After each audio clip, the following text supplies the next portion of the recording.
Pendant la période hivernale, on a tendance à dire qu'au jardin, il n'y a pas grand-chose à faire. C'est vrai qu'il y a beaucoup moins de choses à faire, mais le jardinier n'a pas l'occasion de s'ennuyer, ne serait-ce que faire l'inventaire de ses graines.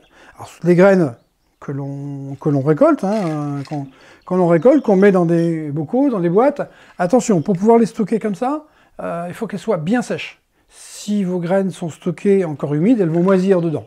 Petite chose aussi qui ne serait pas négligeable d'avoir en mémoire, on stocke bien sec, et puis de temps en temps, on regarde si c'est pas en train de moisir, si ça moisit, on ouvre et on laisse au sec, tout simplement à température de la maison. Là, c'est pas le cas, elles sont bien saines, elles n'ont pas eu l'occasion de moisir, donc c'était relativement sec.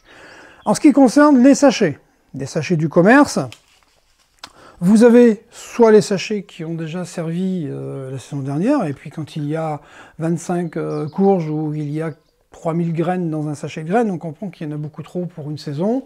On va donc le garder reste de graines pour la saison suivante. Le sachet, dès qu'il est ouvert, dès qu'on l'a mis à l'air libre, il a tendance à être moins conservateur pour la graine. Petite chose sympa, toute simple, je referme le sachet, la petite pince à linge qui va bien, le petit truc de grand-père, et ça marche, et on conserve la graine beaucoup plus facilement. Autre chose pour la conserver, c'est de la mettre au froid, voire au congélateur. Une graine ne supporte un froid intense. Moins 18 au congélateur, il n'y a aucun souci. Lorsque vous allez sortir du froid, au contraire, ça va être tout de suite le printemps, parce qu'elle va monter très vite en température, et pour une bonne germination, c'est élévation de température qui est importante. Donc là, on est sûr d'avoir une élévation de température, de passer de moins 18 à plus 12. Donc là, on voit tout de suite que c'est l'été. Donc ça, c'est un petit détail. Ces graines, est-ce qu'elles germent encore? C'est un semis de carottes ou de salade que je vais faire au mois de mai, je les sème, ça germe pas, ça germe plus. Un petit peu dommage, parce que j'ai perdu du temps, on peut faire des tests avant.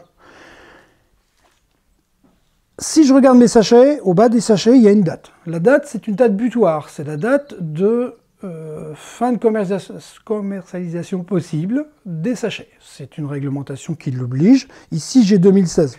2016, donc ça veut dire que nous sommes en 2017, eh bien le sachet, il est périmé, je le jette.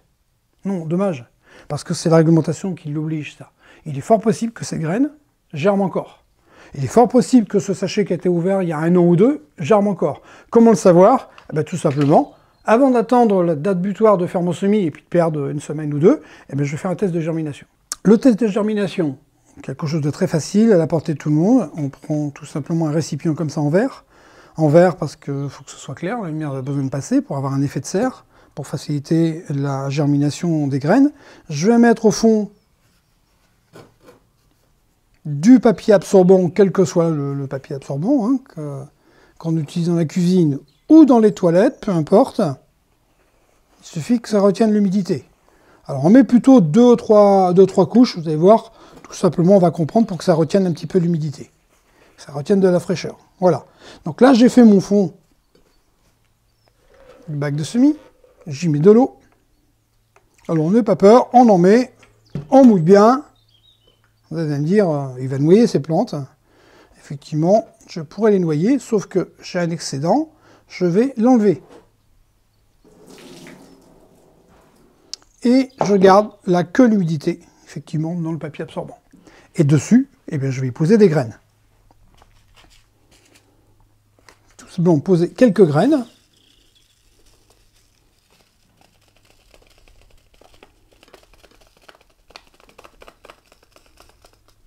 Et là, ça suffit.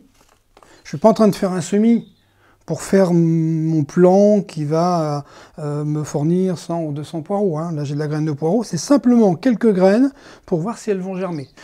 Pour que ça ne se déshydrate pas, ça ne dessèche pas parce que je vais devoir les mettre au chaud, eh bien, tout simplement, je prends du film étirable et je fais l'effet de serre. Je recouvre comme ça et je le mets à 18-20 degrés à la lumière. Et au bout de 3-4 jours, 5-6 jours ou 15 jours pour des germinations plus longues, je vais voir si mes graines germent ou pas.